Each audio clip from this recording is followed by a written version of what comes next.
Hello hello hello, नमस्ते नमस्ते नमस्ते। कैसे हैं आप सभी लोग? Very good afternoon. एक बार सभी लोग जल्दी से सेशन ज्वाइन कर लें।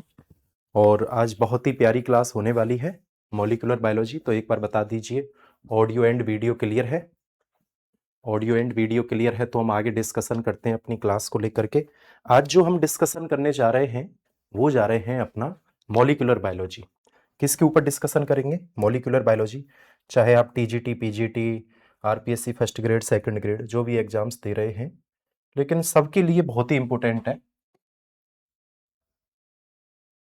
Molecular biology. जैसे आरपीएससी ने कुछ हेर फेर किया, न्यूक्लिक एसिड हटा दिया, लेकिन आपसे मैं पूछता हूं कि बिना न्यूक्लिक एसिड के हम इस चैप्टर को कैसे पढ़ें फिर?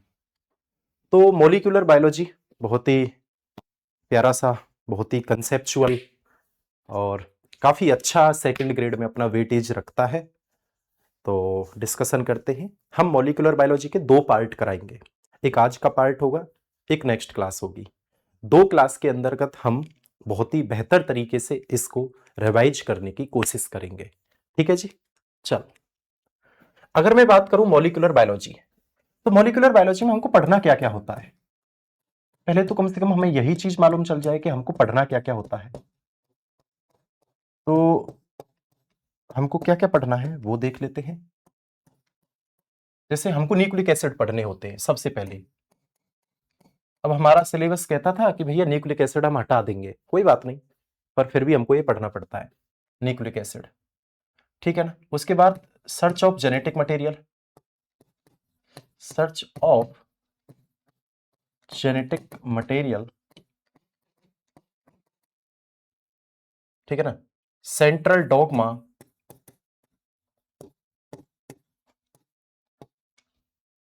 पैकेजिंग, डीएनए की पैकेजिंग।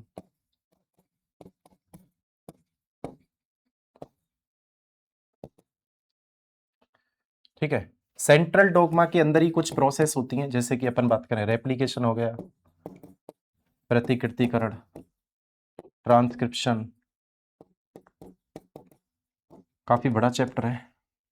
ट्रांसलेशन, ट्रांसलेशन पढ़ते हैं तो इसी के साथ साथ, ट्रांसलेशन के साथ साथ फिर आपको जेनेटिक कोडोन भी पढ़ा जाता है, जेनेटिक कोडोन।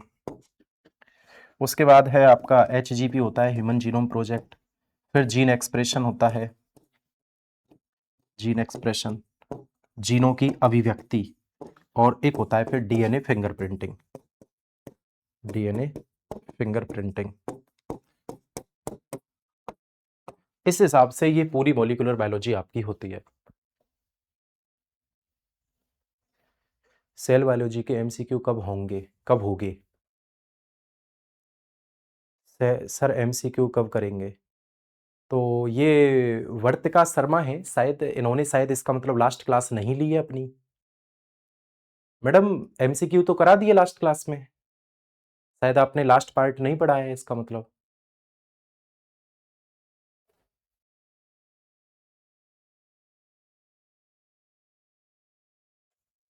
चलो, तो अगर हम बात करते हैं कि अपने इस चैप्टर के बारे में, तो एक बार बताइए, ऑल इज क्लियर? क्लियर है तो अपन स्टार्टिंग करते हैं शुरुआत से ही, थोड़ा थोड़ा पढ़ते हुए न्यूक्लिक एसिड से रिलेटेड ही डिस्कशन करते हुए आगे चलते हैं। हाँ, देखो, मेरा सबसे पहला ही क्वेश्चन क्या है? अपने जैसे अपन को पता है न्यूक्लिक एसिड होते हैं वो डीएनए आरएनए होते हैं। कौन होते हैं? डीएनए और आरएनए, है ना? Deoxy ribonucleic acid, ribonucleic acid, है ना? तो अभी मेरी एक बहुत अच्छे से बात समझिएगा। अब थोड़ा सा आप लोग कमेंट मत करना, और कमेंट की बजाय चीजों को अपने को रिवाइज पर ज्यादा ध्यान देना, क्योंकि ये रिवीजन है। इसके अंदर में ऐसा नहीं है कि एक एक चीज को पूरा एक्सप्लेन करके बताऊंगा। चैप्टर बहुत बड़ा है, लगभग लगभग 10-12 लेक्चर चाहिए होते हैं, लेकिन इसको रिवीजन के तौर पर और आपके लिए जो इंपॉर्टेंट चीजें हैं उनको मैं कवर करने की कोशिश करूंगा जल्दी जल्दी। तो आप लोग एकदम अपना प्रॉपर, अपना जो आपने जहां से भी पढ़ा है, जैसे भी पढ़ा है, उसको ध्यान से अच्छे से एनालिसिस करते हुए आगे चलना। देखिए, अगर मैं बात करूं सबसे पहले डीएनए आरएनए, मेरा पहला ही क्वेश्चन है आप लोगों से। मेरा पहला ही क्वेश्चन, मेरी क्लास ही क्वेश्चन से स्टार्ट हो रही है। क्या डीएनए में पोलैरिटी पाई जाती है? अगर मैं बात करूं आरपीएससी सेकंड ग्रेड के लिए कथन कारण वाले क्वेश्चन, अगर मैं स्टेटमेंट्स के अकॉर्डिंग बात करूं, स्टेटमेंट और रीजन वाले क्वेश्चनों का, तो मुझे लगता है स्टेटमेंट और रीजन वाले क्वेश्चनों के लिए ये दो क्वेश्चन अपने आप में बहुत ही प्यारे क्वेश्चन हो सकते हैं जो मैंने यहां पर आप लोगों के लिए बनाए हैं। अब थोड़ा सा आप लोग कमेंट अगर कम करेंगे तो मैं पढ़ा पाऊंगा, ठीक है ना। ये मुक्ता सिंह कह रहे हैं सर क्लास रेगुलर करो, तो मुक्ता सिंह क्लास रेगुलर ही है, कल संडे था, है ना, क्लास रेगुलर है। ओके, अभी थोड़ा इधर ध्यान दो आप। तो क्या डीएनए में पोलैरिटी पाई जाती है, क्या आरएनए में पोलैरिटी पाई जाती है, इस पर ज्यादा ध्यान दो बजाय कमेंट में कि क्लास का टाइमिंग क्या है, क्लास कितने बजे है ना। तो वो सब कोई काम का नहीं है ना, काम का ये है इधर डीएनए में पोलैरिटी पाई जाती है क्या और आरएनए में पोलैरिटी पाई जाती है क्या। अब हो सकता है हम सीधा सा यहां पे तुक्का भी लगा सकते हैं क्योंकि हमें पता ही नहीं है पाई जाती है नहीं पाई जाती है, ये भी हो सकता है, ठीक है ना। हो सकता है हमको पता हो कि सर डीएनए में तो कभी कभी सुना है शायद पोलैरिटी, लेकिन आरएनए में नहीं सुना है।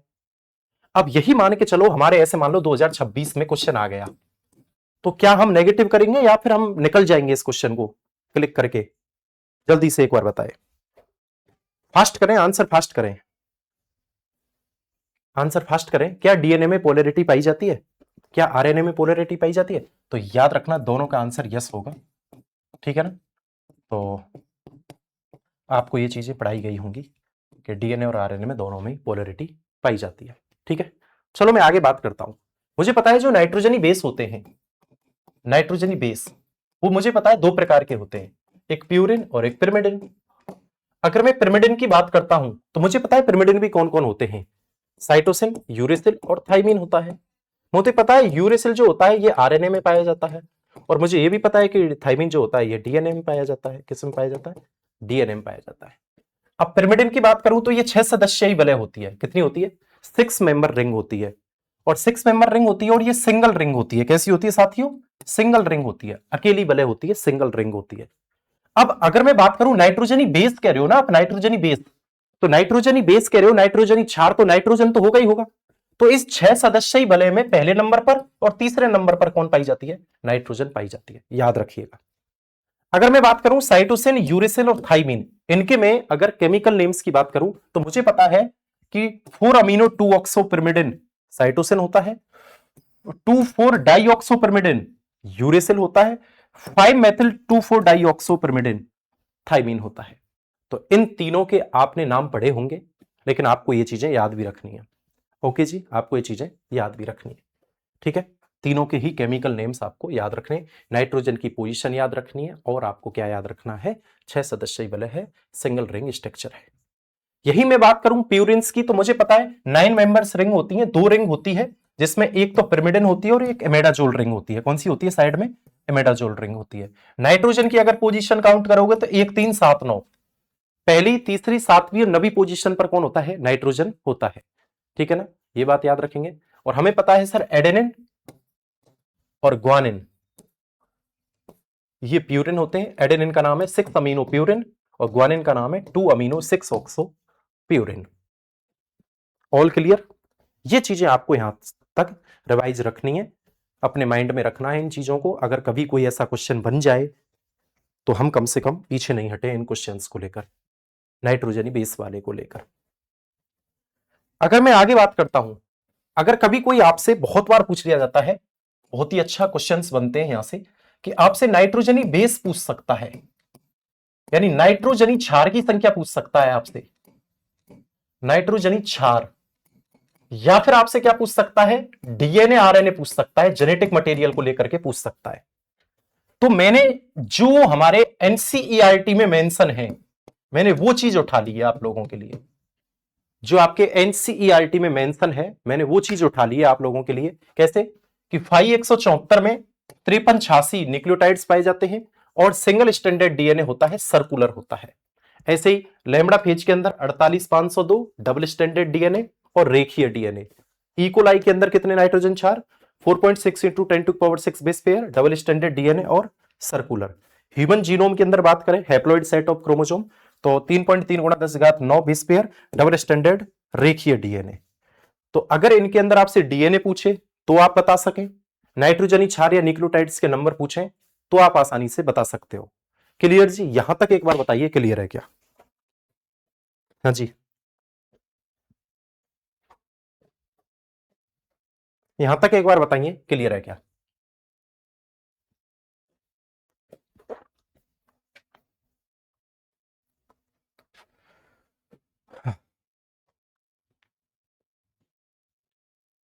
क्लियर?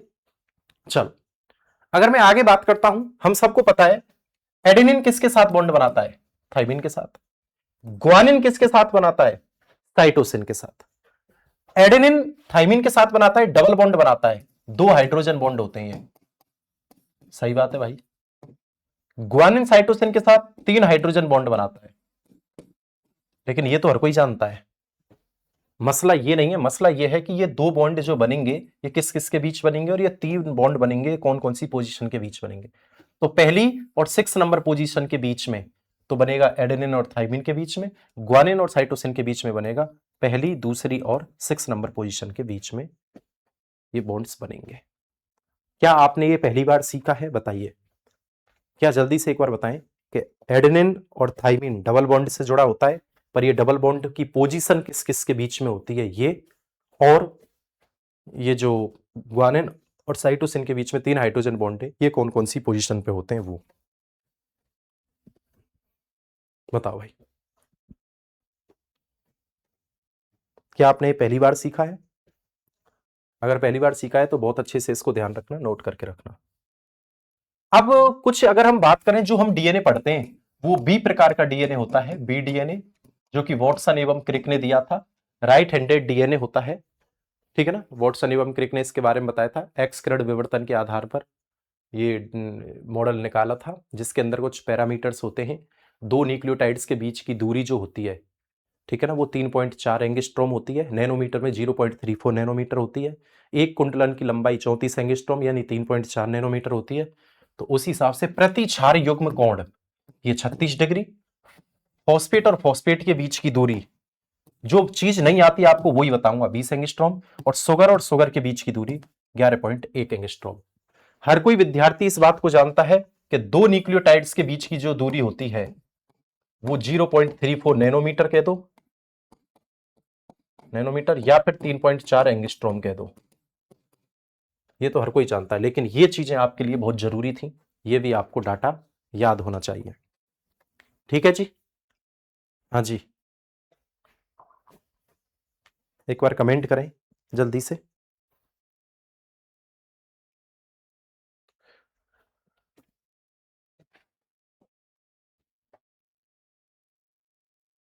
क्लियर है भाई?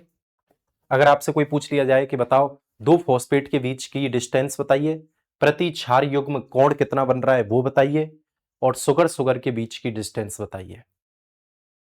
तो सुगर सुगर के बीच की डिस्टेंस ये है, फॉस्फेट फॉस्फेट के बीच की डिस्टेंस ये है। अगर इसी को आप नैनोमीटर में लें तो 2 नैनोमीटर कह सकते हो आप।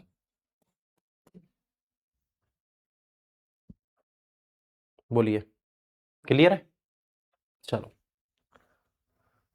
अगर आप बात करें आगे तो सर्च ऑफ जेनेटिक मटेरियल पर आते हैं, यानी आनुवंशिक पदार्थ की खोज के संबंध में कुछ प्रयोग हुए थे। आपको पता हो तो बहुत पहले जब मानते थे ना आनुवंशिक पदार्थ को, डीएनए किसी को नहीं पता था कि डीएनए आनुवंशिक पदार्थ है। तो ये सब चीजें फिर हुई कैसे? तो सबसे पहले क्या हुआ, 1928 के दौरान ग्रिफिथ ने क्या किया, ट्रांसफॉर्मिंग प्रिंसिपल दिया, रूपांतरण प्रयोग दिया। कौन सा? रूपांतरण प्रयोग, ट्रांसफॉर्मिंग प्रिंसिपल। ये प्रिंसिपल ने ये बताया, ग्रिफिथ ने ये बात बोली कि देखो भैया, कोई ना कोई ऐसी चीज है जो चेंज हो रही है, जो नेक्स्ट जनरेशन में जा रही है, लेकिन मुझे खुद को नहीं पता वो कौन सी चीज है। ऐसी बात ग्रिफिथ कह रहा है। ग्रिफिथ ये तो कह रहा है कि एस कोशिकाओं से, एस स्ट्रेन से आर स्ट्रेन के अंदर कुछ तो गया जिसकी वजह से चूहा मर गया था, लेकिन वो क्या चीज गई थी वो इसको नहीं पता। तो 1928 में ये बात इसने बोली, पर ये केमिकल नेचर को एक्सप्लेन नहीं कर पाया। तो केमिकल नेचर को नहीं बता पाया, मतलब इसे नहीं पता था कि जेनेटिक मटेरियल क्या होता है। कुल मिला के ये है। लेकिन सबसे पहले इसने डिस्कवरी कर ली थी कि भाई कोई ना कोई चीज तो है जो ट्रांसफॉर्म हो रही है एक से दूसरे में, लेकिन पता नहीं। तो केमिकल नेचर को आइडेंटिफाई करने वाले साइंटिस्ट कौन हैं? केमिकल नेचर को बताने वाले साइंटिस्ट, इन्होंने बताया केमिकल नेचर को। मतलब एक तरफ से ये कह सकते हो इन्होंने ही बताया कि डीएनए आनुवंशिक पदार्थ है, डीएनए जेनेटिक मटेरियल है, ये एवरी मैक्लियोड मैकार्टी ने बताई। लेकिन इनकी बात को नहीं माना बहुत से साइंटिस्टों ने। तो फिर फाइनली प्रूफ किसने किया? फाइनली जो प्रूफ किया वो हर्से एवं चेज ने किया 1952 में। हर्से एवं चेज ने किया। इन्होंने T2 बैक्टीरियोफेज पर एक्सपेरिमेंट किए। T2 बैक्टीरियोफेज पर एक्सपेरिमेंट किए। इन्होंने रेडियो एक्टिव फास्फोरस लिया और सल्फर लिया, क्योंकि आपको पता है फास्फोरस डीएनए में होता है, सल्फर प्रोटीन में होता है। तो जब एवरी मैक्लियोड मैकार्टी ने यह कहा कि भाई जेनेटिक मटेरियल डीएनए है, तब बहुत सारे वैज्ञानिकों का कहना था कि डीएनए जेनेटिक मटेरियल नहीं है, प्रोटीन जेनेटिक मटेरियल है। इसीलिए इन्होंने सल्फर भी ले लिया, क्योंकि प्रोटीन के अंदर सल्फर होता है। अब इन्होंने T2 बैक्टीरियोफेज पर एक्सपेरिमेंट करके फाइनली ये प्रूफ कर दिया कि भैया जेनेटिक मटेरियल तो कौन है? डीएनए ही है। तो फाइनली प्रूफ किया कि डीएनए जेनेटिक मटेरियल है। तो वो किसके एक्सपेरिमेंट से हुआ? हर्से एवं चेज के से। अब बहुत सिंपल से तरीका से क्लियर है कि सबसे पहले सर्च ऑफ जेनेटिक मटेरियल को एक्सप्लेन किया ग्रिफिथ ने, ट्रांसफॉर्मिंग प्रिंसिपल दिया, रूपांतरण प्रयोग दिया, स्ट्रेप्टोकोकस निमोनी यानी बैक्टीरिया पर एक्सपेरिमेंट किया, ठीक है ना। फिर एवेरी मैक्लियोड मैकार्टी ने ग्रिफिथ के एक्सपेरिमेंट को ही आगे बढ़ाया। तो याद रखना, ग्रिफिथ के एक्सपेरिमेंट को इन्होंने आगे कंटिन्यू करके यह बताया कि डीएनए जेनेटिक मटेरियल है। तो इन्होंने केमिकल नेचर को बताया, लेकिन फाइनली जो प्रूफ किया वो हर्से एवं चेज ने किया T2 बैक्टीरियोफेज पर एक्सपेरिमेंट करके। उम्मीद है कि यहां से कोई भी क्वेश्चन आए साइंटिस्टों से रिलेटेड आप कर पाओगे। एक बार मेरे लिए आप ये कमेंट कर दो कि ऑल क्लियर, ऑल क्लियर है, सर्च ऑफ जेनेटिक मटेरियल से संबंधित आपका रिवीजन क्लियर है। तो फिर मैं आगे डिस्कशन करता हूं। बताएं भाई, एक बार कमेंट करें। हाँ जी,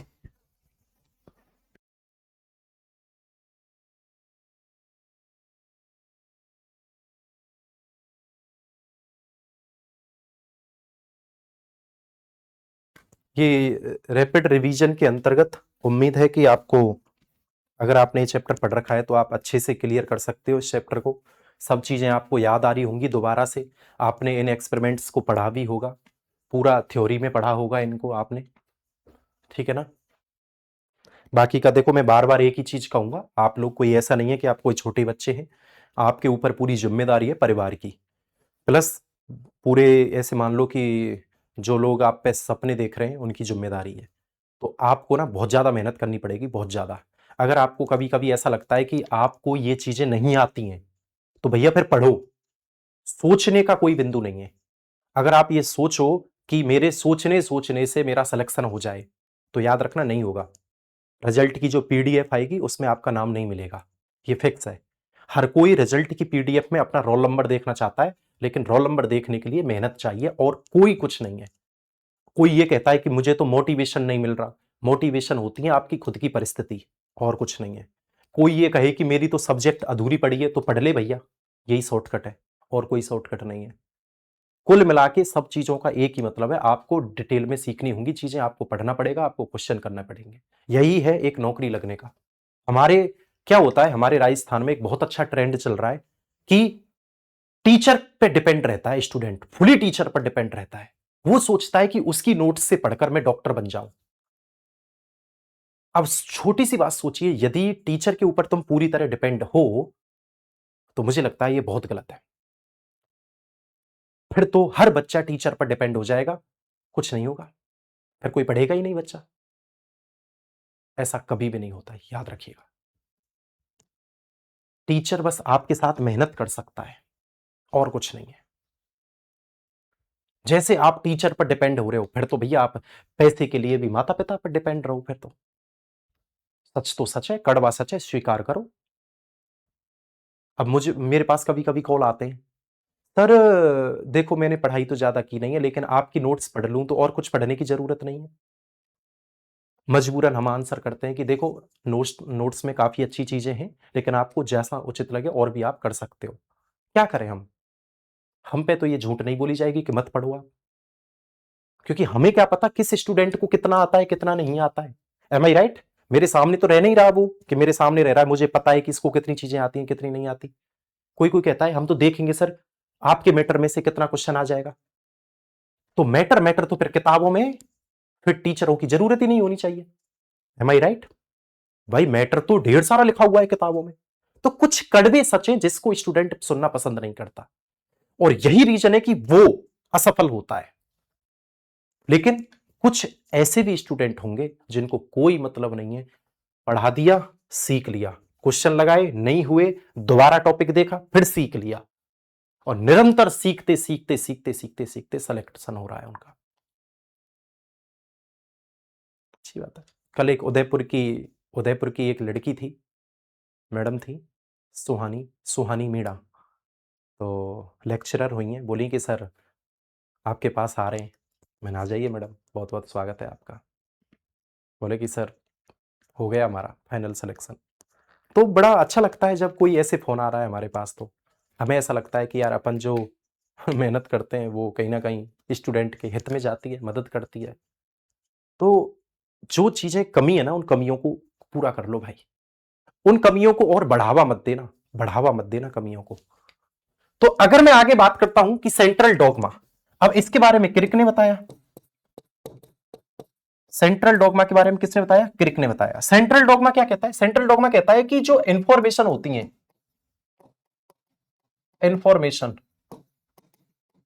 इंफॉर्मेशन का यूनिडायरेक्शनल फ्लो होता है। भाई क्या होता है? यूनिडायरेक्शनल फ्लो, मतलब एक दिशीय प्रवाह होता है, एक दिशीय प्रवाह होता है। मतलब आइए समझिए मेरे साथ कुछ, बढ़िया बढ़िया। ये डीएनए है, आपको पता है डीएनए के अंदर इंफॉर्मेशन स्टोर रहती है। डीएनए से बनता है एमआरएनए। क्या बनता है? एमआरएनए। अब तुम सुनिए, मैं नहीं, स्टूडेंट्स क्या बोल रहा है और मैक्सिमम गुरुजन क्या बोल रहे हैं एमआरएनए से प्रोटीन बनती है। ईमानदारी से मेरे से छिपाना मत, आप लोगों में से भी कितने लोगों को ये बात बोलते हैं कि एमआरएनए से प्रोटीन बनती है? बोलते हैं ना आप लोग भी? बोलते हो? गलत। अगर एमआरएनए से प्रोटीन बनती है तो फिर अमाइनो एसिड्स से क्या बनता है? अमाइनो एसिड्स से प्रोटीन बनती है। एमआरएनए पर प्रोटीन बनती है,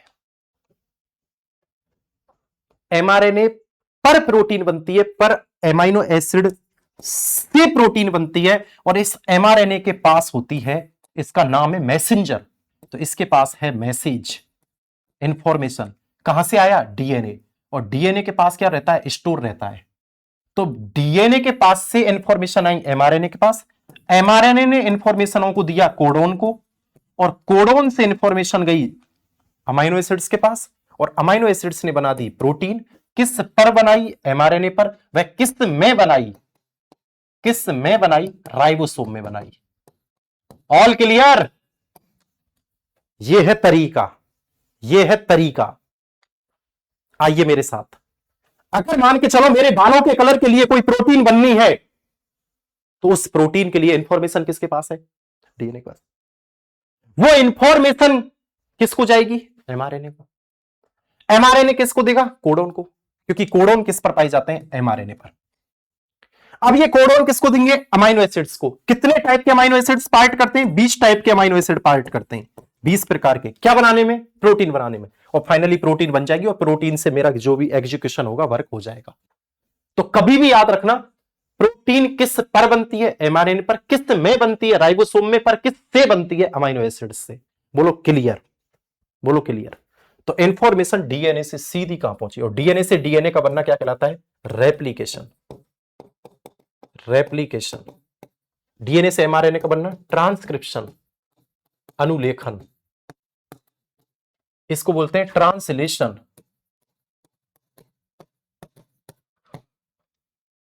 बोलो ऑल क्लियर? बोलो ऑल क्लियर?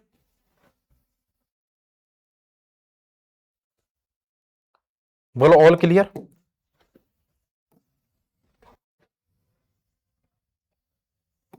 लेकिन हुआ क्या? कुछ अलग ही मंजूर था ऊपर वाले को, तो कि टेमिन और बाल्टीमोर नाम के साइंटिस्ट थे। टेमिन एंड बाल्टीमोर, ये टेमिन और बाल्टीमोर थे, इन्होंने राउस सार्कोमा वायरस में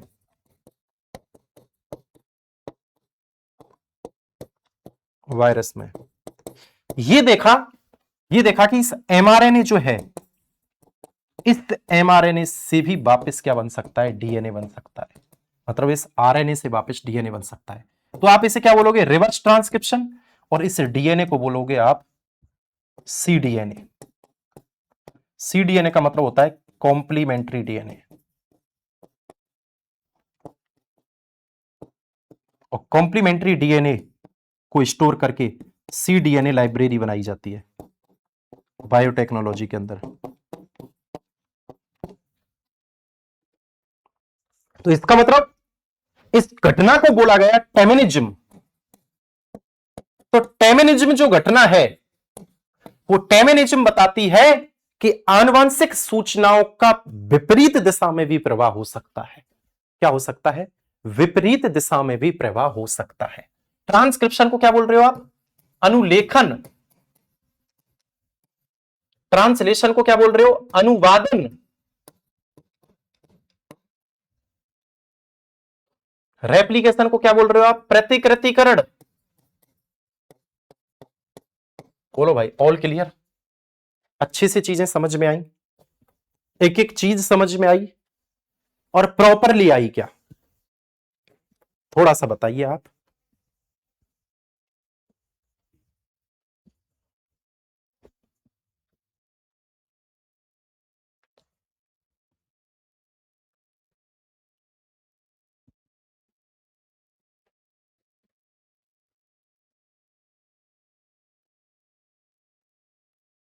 बोलो क्लियर यहां तक की सभी चीजें।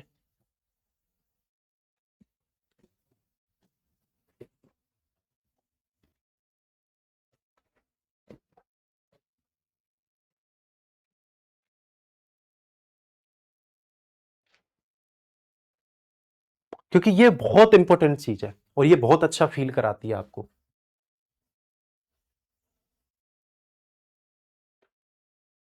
हर्ष श्रीवास्तव, जी सर सभी समझ आ गया है। सॉरी सर मेरा हिंदी मीडियम है, कोई बात नहीं सर, मैं चीजें कोशिश करता हूं दोनों लैंग्वेज को मैनेज करने की, आप निश्चिंत रहिए। बाकी का कोई भी मीडियम के किसी भी स्टूडेंट को कोई भी वर्ड में प्रॉब्लम हो तो मुझे कमेंट करके बता दो, मैं तुरंत हेल्प कर दूंगा, ठीक है ना। अब तुम आगे देखिए, अगर जैसे मैं फॉर एग्जांपल बात करूं रेप्लिकेशन। अब तुमको रेप्लिकेशन में से क्या याद रखना है, हालांकि रेप्लिकेशन अपने आप में एक प्रोसेस है, लेकिन फिर भी अगर मैं इसका बहुत सॉल्ट में लेकर के रिवीजन कराऊं तो तुम क्या क्या याद रख सकते हो रेप्लिकेशन में। तो देखो भाई, सेल साइकिल की कौन सी फेज में होता है बताओ, सेल साइकिल कोशिका चक्र की कौन सी अवस्था में होता है, एस फेज में, ठीक है। कहां पे होता है भैया, न्यूक्लियस में, केंद्रक में होता है। कहां होता है, केंद्रक में। डीएनए रेप्लिकेशन का मतलब क्या है भैया बता दो, डीएनए से डीएनए की कॉपी बनना, सही बात है। हमेशा कितने बनेगी, 5 प्राइम से 3 प्राइम दिशा में बनेगी, ठीक है ना। अब क्या होगा, रेप्लिकेशन जो होता है वो कौन से मेथड से होता है, semi conservative method, semi conservative method, अर्ध संरक्षी विधि। कौन सी, अर्ध संरक्षी विधि से, ठीक है। मतलब क्या होता है, अर्ध संरक्षी विधि क्या कहती है कि प्रत्येक पीढ़ी में, एक से दूसरी पीढ़ी, दूसरी से तीसरी पीढ़ी, तो प्रत्येक पीढ़ी में क्या होता है, पहली वाली पीढ़ी का 50% डीएनए स्टोर रहता है। अब मैं अगर आपसे पूछूं ये पहली पीढ़ी है, ये तीसरी पीढ़ी है, तो तीसरी पीढ़ी के अंदर पहली पीढ़ी का कितना स्टोर है, मेरा क्वेश्चन देखिएगा।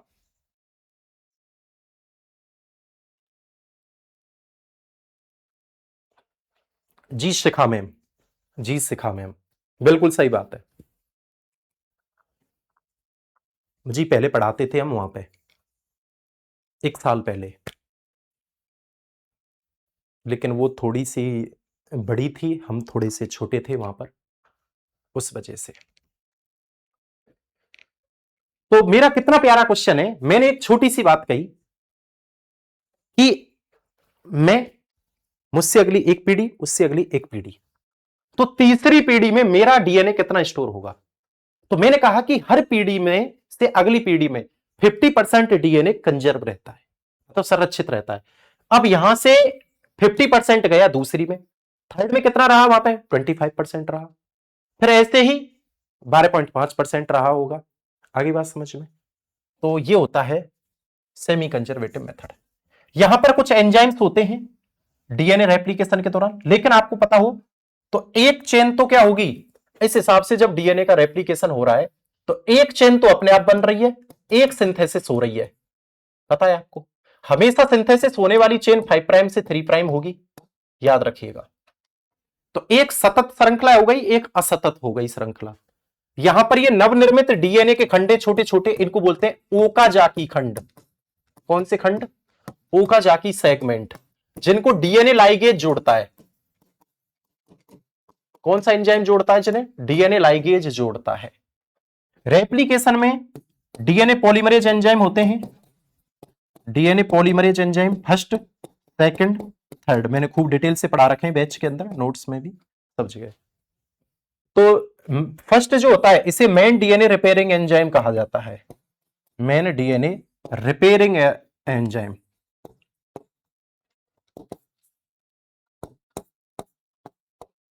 मेन डीएनए रिपेयरिंग एंजाइम कहा जाता है। क्लियर भाई?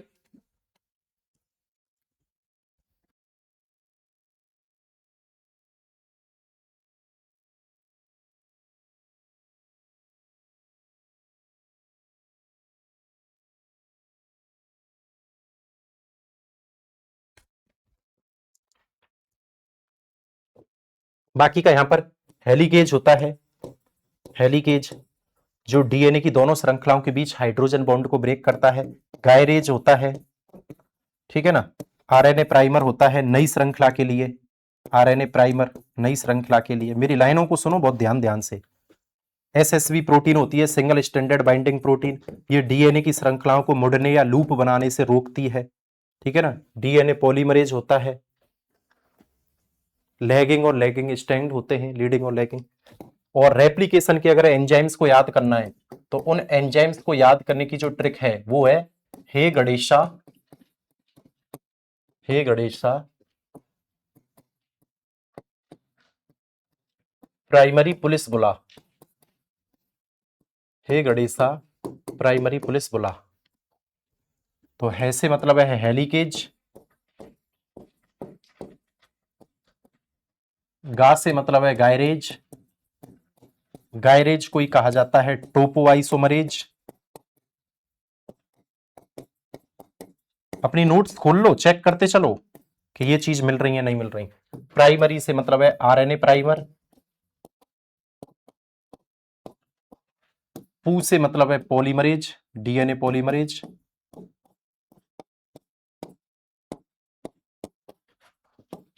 और ला से मतलब है लाइगेज, डीएनए लाइगेज, जिसको आणविक गोंद भी कहा जाता है क्योंकि ये जोड़ने का काम करता है। यहां से हेलिकेज, हेलिकेज क्या करता है? हाइड्रोजन बॉन्ड को ब्रेक करता है, एच बॉन्ड को ब्रेक करेगा, को तोड़ेगा। तो डीएनए की ये दोनों श्रृंखलाएं, इनके बीच में जो है हाइड्रोजन बॉन्ड है, डीएनए की दोनों श्रृंखलाओं के बीच हाइड्रोजन बॉन्ड को कट लगा देगा, तो डबल स्टैंडर्ड डीएनए को सिंगल स्टैंडर्ड डीएनए को कन्वर्ट करा देता है हेलिकेज। लेकिन डीएनए की श्रृंखलाओं के अंदर तनाव ज्यादा होता है, वो वापस से बॉन्ड बनाना चाहती हैं, तो इसीलिए गायरेज या टोपोआइसोमरेज क्या करेगा? डीएनए की अनबाइंडिंग चेन को, डीएनए की अनबाइंडिंग चेन्स, जो अनबाइंडिंग चेन्स होती हैं, अकुंडलन, जब ये चेन खुल रही है, चेन्स को तनाव रहित करता है, तनाव रहित मतलब टेंशन हटा देता है उसमें से, ठीक है ना। आरएनए प्राइमर क्या कराता है? न्यू चेन फॉर्मेशन, नई श्रृंखला का निर्माण। तो डीएनए रेप्लिकेशन के दौरान अगर न्यू चेन का फॉर्मेशन होना है तो कौन कराएगा? RNA primer. डीएनए पॉलीमरेज ये फर्स्ट, सेकंड और थर्ड 3 प्रकार का होता है, ये मैंने बताया। कोएनबर्ग एंजाइम भी बोलते हैं। लाइगेज या आणविक गोंद ये ज्वाइंट करने का काम करता है, जैसे ओकाजाकी खंडों को जोड़ने का काम भी यही करता था। बोलो क्लियर भाई? कैसा लग रहा है भाई? कैसा लग रहा है भाई? बोलो। तो डीएनए की जो अर्ध संरक्षी विधि है, कभी कभी वहां से क्वेश्चन आ जाता है, सेमी कंजर्वेटिव मेथड। अब सेमी कंजर्वेटिव मेथड से क्वेश्चन आता है और क्वेश्चन भी देखना कितना प्यारा है। मान के चलो यदि इक्वलाई की 10 कोशिकाएं हैं, यदि इक्वलाई की 10 कोशिकाएं हैं तो नहीं ऐसे नहीं, यदि इक्वलाई की 3 पीढ़ियों बाद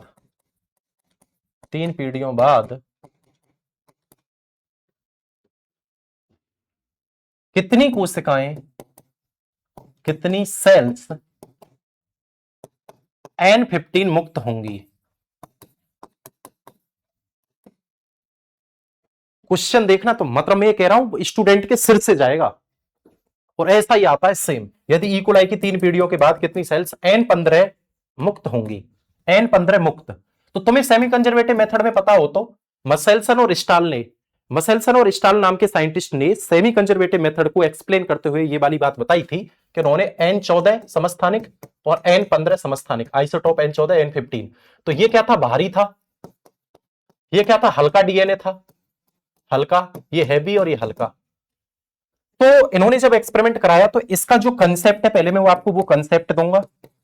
हालांकि आप सबको ये आना चाहिए, कंसेप्ट मैं क्यों सिखाऊं, आपने पढ़ रखा होगा। मैं तो डायरेक्ट ऑप्शन दे रहा हूं, आपको आंसर देना है, बस आपको आंसर देना है। बताओ, आपको डायरेक्ट आंसर देना है और देखता हूं कौन कौन स्टूडेंट इसका आंसर दे सकता है। और बेहद इंपॉर्टेंट क्वेश्चन और है, हल्का क्वेश्चन नहीं है। बताइए क्वेश्चन को, कमेंट करो भाई। नहीं आता तो क्लियर लिख दो, नहीं आता सिखा दो, चुप मत बैठ जाना बस। मुझे भी नहीं लगे मेरा टाइम आपने यूं ही ले लिया 2-3 मिनट। और बता दो कैसे मजे आ रहे हैं ईमानदारी से, आपको तुरंत की तुरंत बनाया है क्वेश्चन। तो रैपिड रिवीजन बैच का उद्देश्य ही मेरा केवल इतना है, इस बैच को, मेरा उद्देश्य ये नहीं है कि इस बैच को मैं पढ़ा रहा हूं, उद्देश्य ये है कि तुमको ये बता रहा हूं कि तुमको कितना आता है रिवीजन के माध्यम से भी। देख लीजिए,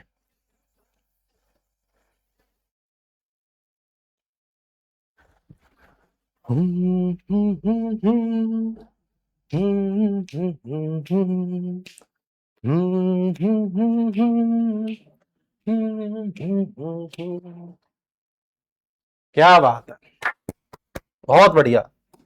सोच के देखिए, आज अगर मान के चलो आरपीएससी सेकंड ग्रेड और 2026 का ये क्वेश्चन होता तो बताओ हम कैसे करते, बताओ हम कैसे करते। फिर इसको हम छोड़ देते और हम कहते कि हमारे टीचरों ने नहीं पढ़ाया। आओ मेरे साथ। हमने कहा है कि इकोलाई की 3 पीढ़ियों के बाद कितनी सेल्स N15 मुक्त होंगी। हमें पता है इकोलाई 20 मिनट में अपने आप को डबल कर लेता है। इकोलाई अपने आप को 20 मिनट में कितना कर लेता है, डबल। तो मुझे पता है ये इकोलाई है, तो 20 मिनट ये पहली पीढ़ी, फिर दूसरी पीढ़ी और फिर तीसरी पीढ़ी। तो 20 मिनट, 20 मिनट और 20 मिनट, समझ रहे हैं, 20 मिनट, 20 मिनट और 20 मिनट। तो हमने उससे पूछा 3 पीढ़ियों के बाद। चलो साहब, अब 1 से 2 बना, 1 से 2, फिर 2 से 4, पर 1 पीढ़ी, 2 पीढ़ी, फिर तीसरी पीढ़ी, 3 पीढ़ी हो गई। अब कितना हो गया, 8। कितना हो गया, 8 हो गया। भाई 1 से 2, 2 से 4, 4 से 8, तो 8 हो गई। ठीक है जी।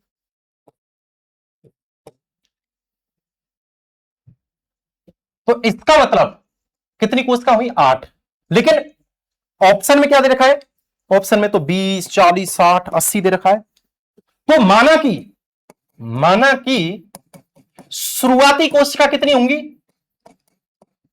ईमानदारी से कमेंट में मत आना और किस पैटर्न है और क्या तरीका है।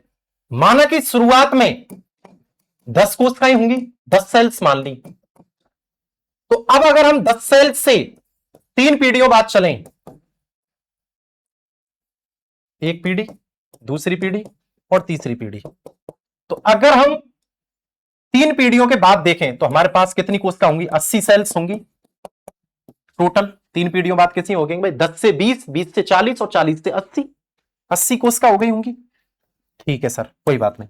और हमें अभी आपने एक चीज पढ़ाई थी, अभी आपने एक चीज पढ़ाई थी हमें कि 50% कंजर्व रहता है।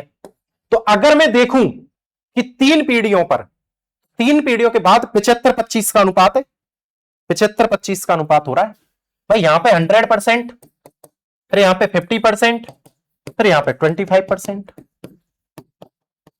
तो इसका मतलब 80 टोटल कोशिकाएं हैं, 80 का 25% तो N15 है, और 80 कोशिकाओं का 75% जो है वो N14 है। अब हमारे क्वेश्चन में क्या पूछा है? अब हमारे क्वेश्चन पूछा है कि N15 मुक्त, N15 मुक्त का मतलब हमसे पूछ रहा है N14 कोशिका कितनी होंगी। तो अब 75% की पूछ रहा है, तो 80 का 75 कितना हो गया? 60 कोशिका, 60 कोशिका, और ये 25 में कितना हो गया? 20 कोशिका। तो N15 वाली तो 20 होंगी और N14 वाली 60 होंगी, और राइट आंसर हो जाएगा 60 सर।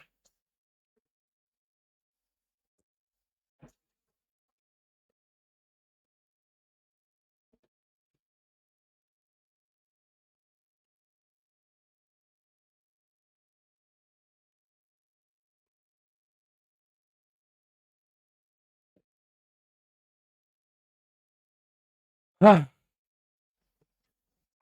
देख लिया भाई, देख लिया।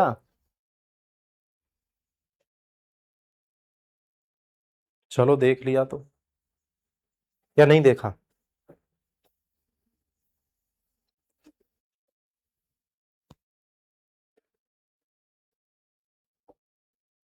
अब सभी लोग कम से कम ये कमेंट के माध्यम से ये तो बता दो कि चीजें समझ में आई। अब ऐसा मान के चलो कोई क्वेश्चन आ भी गया तो तुमसे बचेगा या कर दोगे या क्या है?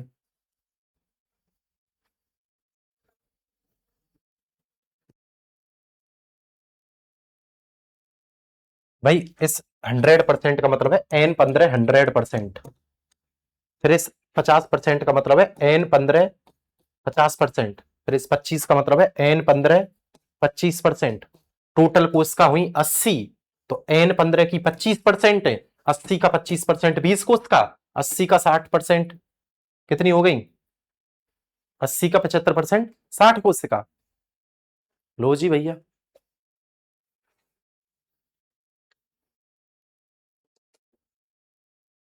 अब तो यार, अब तो छोटा बच्चा भी समझ जाएगा, अब तो छोटा बच्चा भी समझ जाएगा। अब क्या फिर मैं पूरा ही पढ़ा दूं अर्ध संरक्षी विधि? बताओ, किसी एक से क्वेश्चन नहीं बना। सोचो, इसीलिए मैंने ये रैपिड रिवीजन बैच लाया हूं। अभी तो सोचो, अभी तो मैं सिर्फ चलती क्लास में ले रहा हूं क्वेश्चन। अगली क्लास में जब इसके क्वेश्चन होंगे तब देखना तुम। बताओ, सेल बायोलॉजी में तुम सबका मेरे पास मैसेज आया मैक्सिमम का, और सबने मुझको धन्यवाद बोला। क्यों बोला तुम सबने धन्यवाद? इसीलिए बोला क्योंकि तुम्हें पता था उस क्वेश्चंस का लेवल। टेलीग्राम पर 2 फाइल डाली है, मात्र 2। कितने हजारों मैसेज आए इस बात के लिए कि सर इन सभी क्वेश्चंस की फाइल दे दो। तो यार मेहनत तो अपन कर रहे हैं बरकरार, इसका मतलब।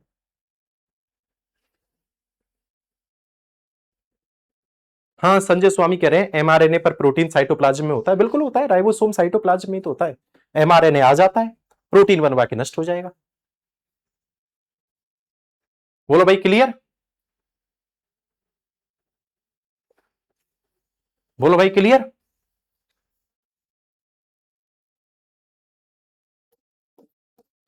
बोलो क्लियर क्या?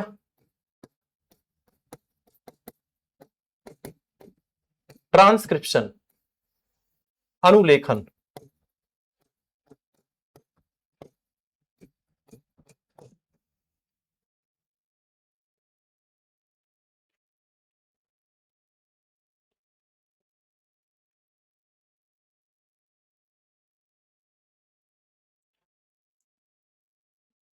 कभी पढ़ा ही नहीं ये सर। अब देखो सर, एक स्टूडेंट है ना, ये कहते हैं कि सर, फौजदार सर, फीस कम कर देना। मैं कितनी फीस ले रहा हूं यार? अब बताओ, जहां ये दूसरी जगह इन्होंने इतने ढेर सारे रुपए दिए हैं, वहां से इन्होंने क्या सीखा फिर? कोई नहीं, फिर भी जितनी ज्यादा होगी करेंगे। अब मुझे पता है अनुलेखन की क्रिया कहां होती है, पहली बात तो न्यूक्लियस में होती है, लेकिन वो बात अलग है कि प्रोकैरियोटिक सेल के अंदर कहां होगी, साइटोप्लाज्म में। प्रोकैरियोटिक सेल में कहां होगी, साइटोप्लाज्म में, कोशिका द्रव्य में। ट्रांसक्रिप्शन का मतलब क्या है, आरएनए फॉर्मेशन होगा, आरएनए बनेगा, क्या बनेगा, आरएनए। मेन एंजाइम कौन होगा, आरएनए पॉलीमरेज होगा। कौन होगा, आरएनए पॉलीमरेज।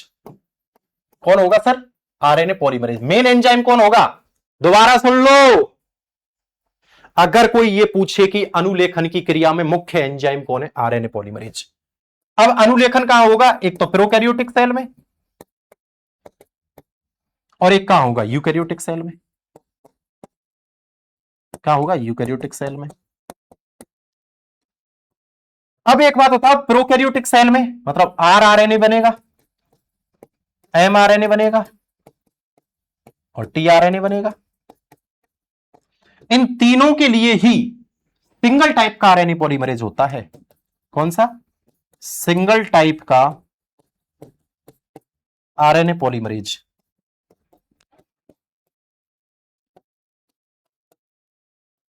सिंगल टाइप का आरएनए पॉलीमरेज होगा तीनों के लिए, सिंगल ही। लेकिन अगर यूकैरियोटिक सेल में होगा तो आर आरएनए के लिए होगा RNA polymerase first, M RNA के लिए होगा आरएनए पॉलीमरेज सेकंड, और टी आरएनए के लिए होगा आरएनए पॉलीमरेज थर्ड। बोलो क्लियर, बोलो क्लियर, बोलो क्लियर।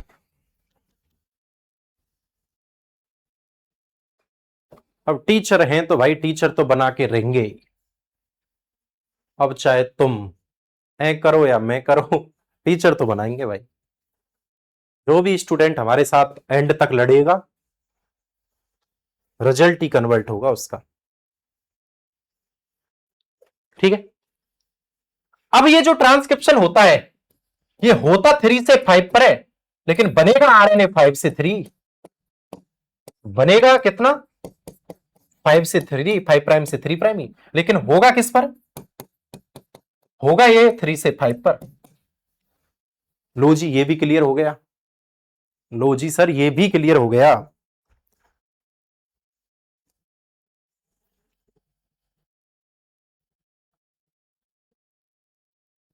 हर्ष कह रहे हैं सर 349 का ये लोग मंथली रिचार्ज भी तो कराते हैं, फिर सर ईमानदारी से बता रहा हूं 700 रुपए कोई भी कमा सकता है यार। सर देखो वो क्या होता है, एक्चुअल में बताऊं, ये सोशल मीडिया का जमाना है। यहां पे क्या होता है, यहां पर सब अपना स्वतंत्रता का अधिकार रखते हैं। यहां पे आप कितनी भी मेहनत कर लो, कोई गलत भी कमेंट कर देगा, क्योंकि कमेंट करने में किसी का जाता थोड़ी है, समझ रहे। यहां कोई कितना भी अच्छा काम कर लेता है, उसके लिए भी गलत बोल देते हैं, जो गलत कर रहा है उसके लिए अच्छा बोल देते हैं। तो यहां तो उल्टा चलता रहता है। लेकिन अगर हम बात करें अपने ही भविष्य के लिए, अपनी नौकरी के लिए, तो वहां पर 100-200 रुपए भी बहुत ज्यादा लगते हैं। आप देखिए, आप मेरे एप्लीकेशन पर जाकर के देखिए, मेरे टेस्ट सीरीजों की प्राइस 100, 200, 300, 100, 200, 300।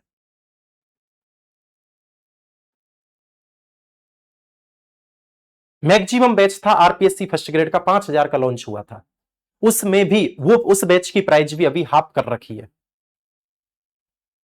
अब आप सोचिए, एक एलकेजी यूकेजी नर्सरी का बच्चा 1 महीने की फीस ट्यूशन पढ़ने की 2,000 रुपए देता है, 1,000 रुपए देता है, 1,500 रुपए देता है, 12 महीने में 30-35 हजार रुपए में केवल वो एबीसीडी सीखने के लिए देता है।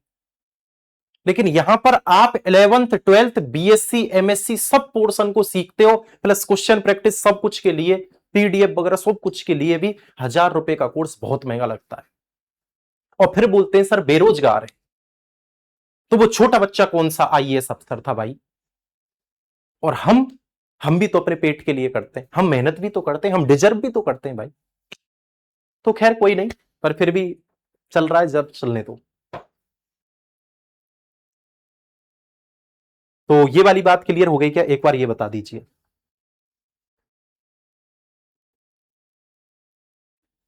बताओ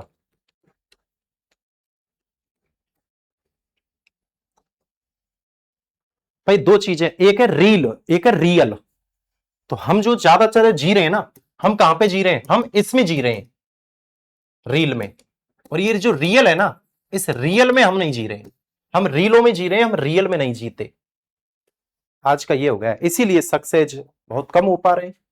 जो हो भी रहे हैं वो देखो कितनी मेहनत है, वो प्रॉपर डेडिकेशन से लगे रहते हैं चीजों को लेकर के। अब क्या होता है, अब अगर मैं बात करूं, अगर मैं बात करूं कि क्वेश्चन है डीएनए रेप्लिकेशन में डीएनए के या डीएनए की दोनों चेन भाग लेती हैं।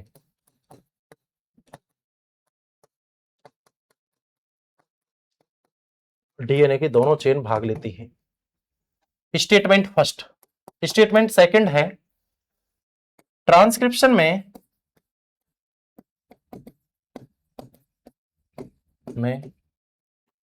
डीएनए की दोनों चेन भाग लेती हैं।